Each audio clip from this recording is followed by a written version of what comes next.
Welcome to this explainer. Today we're diving deep into the ancient, absolutely fascinating mechanics of Kashmir Shaivism. We are going to jump right in, because what we're unpacking has the power to completely transform how you view human consciousness. Seriously, this isn't just some abstract theory we're talking about. It's a literal step-by-step map of your own mind. Our entire journey is grounded in the rigorous Pitambara Pith edition of the Shiva Sutras. Now, tradition tells us a pretty wild story about these verses. They weren't just drafted at a desk. The great sage Vasugupta supposedly discovered them already inscribed on a massive rock in Kashmir. So you have this text born from pure mystical revelation, yet it offers an incredibly structured, almost scientific psychological breakdown of reality. To digest all this philosophy, we'll be following a precise agenda: an introduction to the Shiva Sutras, the supreme path of Shambhavopaya, the states of yogic consciousness, the path of energy known as Shaktopaya, the individual path of Anubhopaya, and finally, the ultimate liberation. Starting with Section 1, an introduction to the Shiva Sutras and the Trika framework.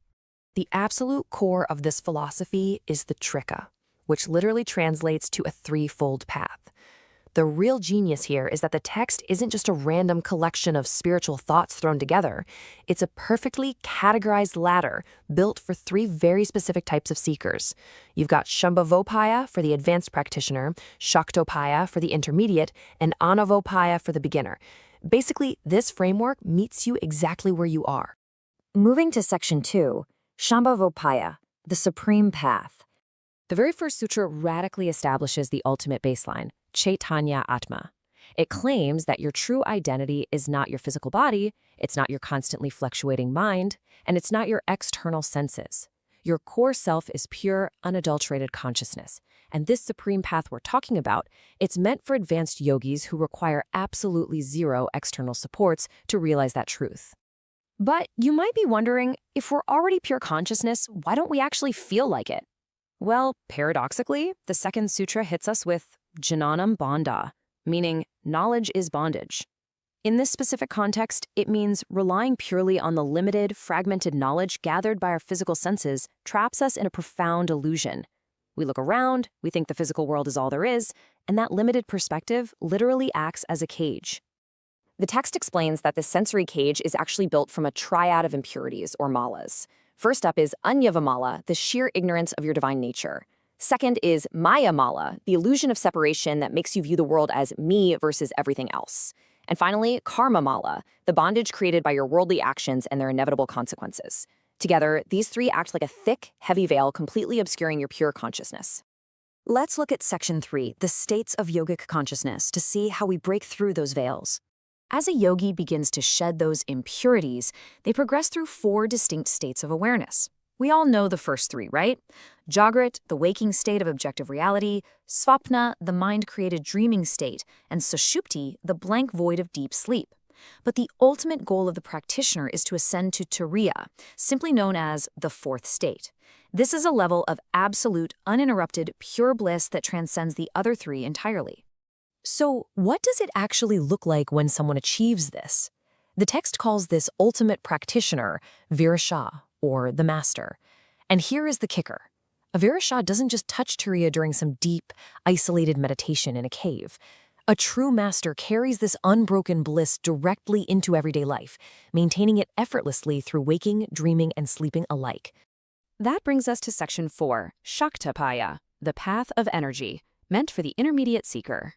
For those of us who can't just instantaneously maintain that effortless, supreme state, this second path uses the power of the mind itself. The crucial sutra to understand here is Chittam Mantra. In this tradition, the mind isn't an enemy to be silenced, fought, or destroyed. Instead, through intense inner focus, the mind itself transforms into a powerful, liberating mantra. But there's a catch, and the text reveals a profound secret about it. Vidya Sharira Sata Mantra Rahasyam. This practice isn't just mechanically chanting syllables over and over. The true body of a mantra is Vidya, the pure, divine awareness that gives the mantra its actual power. Without aligning with that focused awareness, a mantra is just empty sound. Notice the crucial structural difference happening here. While the first path was a completely effortless, instantaneous immersion, this second path, Shaktopaya, explicitly requires intense, repeated, internal effort. The text calls this prayatna, It's the highly active, continuous process of catching your wandering mind and purposefully redirecting it back to its divine source. Now for Section 5, Anavopaya, the individual path. This is the most detailed part of the text.